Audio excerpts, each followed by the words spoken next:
concerted up here. It's the bright lights. I just reached an age where I see a bright light and I just feel compelled to move towards it.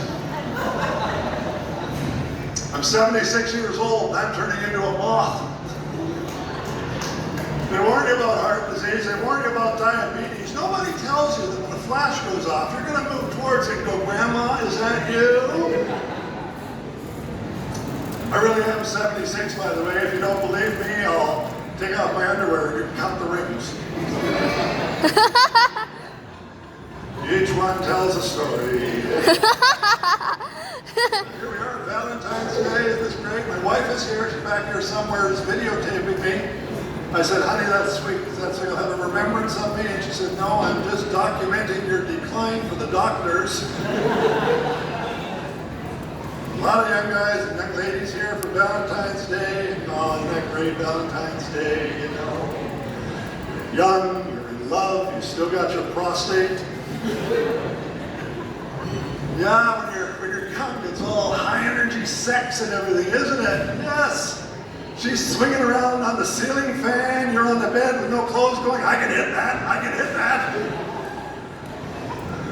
Oh, and then you wake up next morning and you go, that was the most amazing sex of my entire life. And then you get old and you wake up and you go, have we been introduced? What's your name again? And all you ladies who want to look nice for Valentine's Day, I like that. That usually means a trip to Sephora. Any of you guys ever been to Sephora? Yeah, it's basically Canadian Tire for women. It's where they go to get lubed and oil. And expensive. Oh wow, it's like Rolls Royce prices for a 1962 Brenda. Something with that kind of mileage you can't hold together with duct tape anymore, you know? And she'll be expensive, believe me. Take her in for an estimate. My wife goes to Sephora. She does the makeup thing, which is weird because when she puts the makeup on, I can't tell that she's got it on. It's basically like an orgasm. I just have to take her word for it. I said to her, honey, why do you do that? You never look any different. She said, it's because as you get older, the skin begins to age and it begins to sag. And I'm trying to stop that from happening. Ladies, I defy you to find one guy in this audience who's looking at your face to see if that's where you're starting to sag. I mean it. You ever ask him, how do I look? And he goes, perky? He wasn't looking at your face. And of course, there's the minefield that is a Valentine's Day gift. That's the real problem, especially when you've been with somebody for a long time. My friend Larry didn't know what to get his wife for Valentine's Day, so he got her a pre-arranged funeral. It's Tuesday.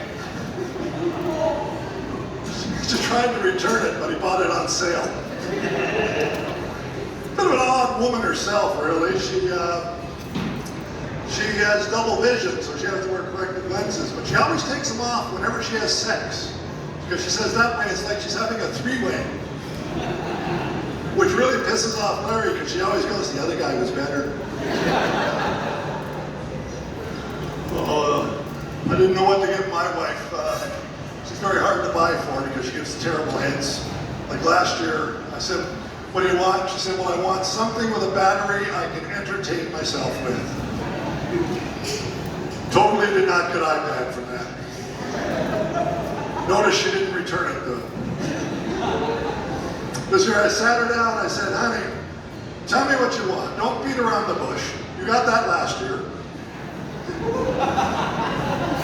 Take your time, I'm retired. And she said, well, you can't go wrong with a spa makeover. And I said, honey, I can't buy you a spa makeover. A spa makeover is a gift that says, I love you, but you need some work. And she said, no, it's not it at all. I just want to look nice for you. So there you have it. She just wants to look nice for me. But I suggest implants. And I am sleeping on the couch.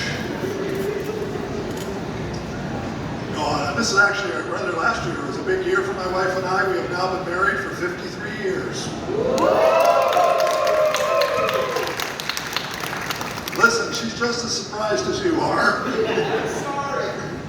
People started asking us, how do you stay married for that long? What is the trick? What is the secret? I said, well, the trick to being married for 50 plus years is don't get a divorce. That's pretty much it right there.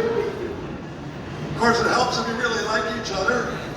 I can't think of a single year I wasn't glad to be married to my wife. That is just one of the benefits of dementia. 53 years and I tell her she's beautiful and she tries to convince me I'm wrong. I have no idea what her end game is. What does she want me to say? You're right, I made a horrible mistake. I should have married your sister? Oh, come on, that's just a joke. I put my wife up on a pedestal. I have to. I'm so tall, it's the only way I can see what she looks like. No, really, my wife is smarter than me, she's better educated than me, she's had a much more successful career than me. So you know what that means. I'm a trophy husband. If she ever gets those cataracts fixed, I'm dead in the water. But it's weird how people think about it. Before, it just wasn't getting. When Larry had a brainstorm, he had the dots put on his penis. Learned Braille in one night. His wife can do exactly the same thing with her tongue. Swear to God. Swear to God. Well, we are still active people, my wife and I. I'm not allowed in her cranny. When I was younger, I would have felt threatened by something like that, but now I hear that buzzing, I just go, my work here is done. Just roll over and go to sleep, you know? Like having a white noise machine beside you. It moans periodically. But I get it, you know? Sex with me at my age, that's like owning an old computer. Comes with a floppy, not enough RAM and possibly a virus. You know, first time I stood on stage and tried to make people